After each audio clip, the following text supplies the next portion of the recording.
മലയാള സിനിമയിലെ വൻ ഹിറ്റുകളുടെ കൂട്ടത്തിലേക്ക് കുതിക്കുകയാണ് മോഹൻലാല്. ചിത്രം തുടരും. 3 ദിവസത്തിൽ ആഗോള കളക്ഷന് 69 കോടി എന്ന് ഔദ്യോഗികമായി പ്രഖ്യാപിച്ച ചിത്രം. സാധാരണ കളക്ഷന് നന്നായി ഇടിയാറുള്ള തിങ്കളാഴ്ച പോലും മികച്ച തുകയാണ് നേടിയത്. ഇപ്പോൾ ട്രാക്കറായ സാക്നിൽകിന്റെ കണക്ക് പ്രകാരം ചൊവ്വാഴ്ച, അതായത് ചിത്രം ഇറങ്ങി 5-ാം നാളില് തുടരും ബോക്സോഫീസിലെ ആധിപത്യം തുടരുകയാണ്.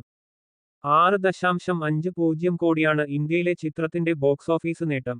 ഇതോടെ ഇന്ത്യയിലെ ചിത്രത്തിന്റെ കളക്ഷന് 38 കോടിയായി ഉയർന്നിട്ടുണ്ട്.